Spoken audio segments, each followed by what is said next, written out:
Hello, I am Liana Lupas. I'm the librarian, the curator of scripture collection for the American Bible Society. I'm going to share with you some of my favorite books. I'm going to show them and say a few words about them and hope that you will like them as much as I do. Thank you.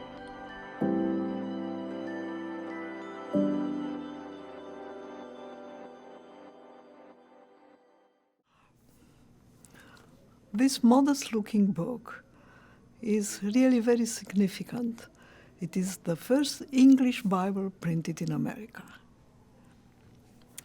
The English Bible came to America as a prized possession of the first colonists.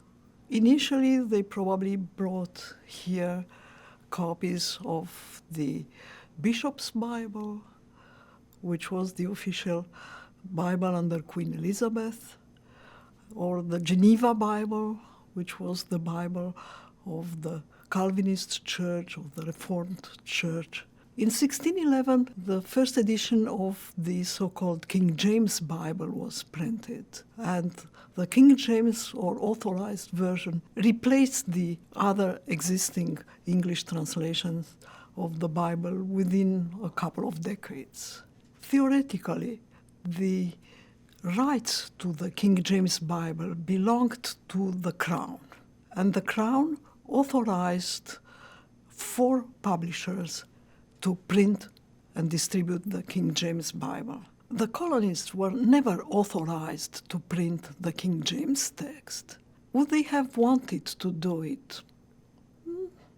I'm not so sure, because that would mean they should compete with the British publishers. And their equipment was not so good, and the opportunities to compete with the British publishers were not very good. This changed dramatically with the Revolutionary War, because first there were no commercial ties between the colonies, the former colonies, and the mother country. There was no way anyone could import Bibles from Europe into America. And on the other hand, the political ties between the former colonies and London were completely severed. So there was no concern about getting the king's authorization to print the book. And under these circumstances, Robert Aitken, who was a Scottish immigrant to Philadelphia, saw an opportunity, a business opportunity for him. Aitken, at the time, had a very prosperous printing office. He was actually the official printer of the Continental Congress. Having close relations with the Continental Congress determined Aitken to ask Congress for a recommendation for his Bible. Congress had more urgent situations to deal with, and so they kept postponing. They ended up by giving a resolution that praised Aitken Bible and encouraged people to purchase it. But that happened at the end of 1781.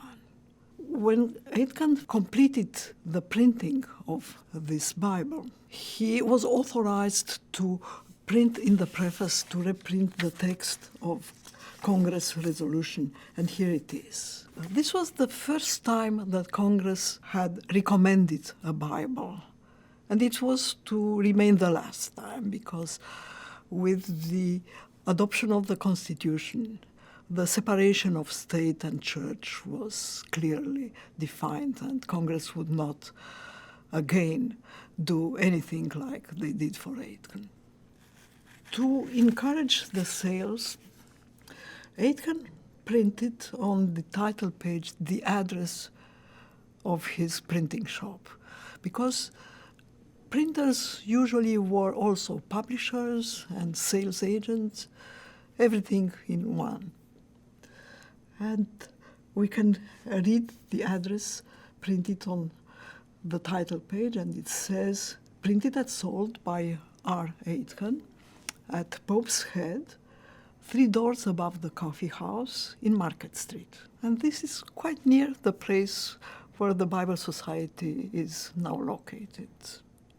The address of Aitken's shop is so descriptive because at the time the streets had names, but the houses had no numbers. He had to explain somehow exactly where the shop was located.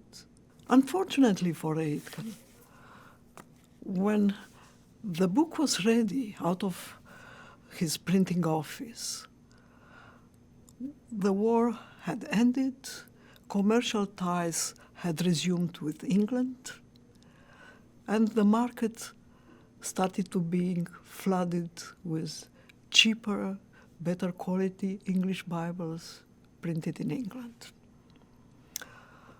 Aitken had printed 10,000 copies of this small book, and he couldn't sell. Not all of the copies anyway. He had borrowed money to be able to print 10,000 copies. He was saved from bankruptcy by the Presbyterian Synod of Pennsylvania, who purchased more than 2,000 copies for distribution among the poor. Aitken's business never recovered, which is very ironic in a way, because the book that he couldn't sell then is now one of the most important books in our collection, and it's a very valuable book.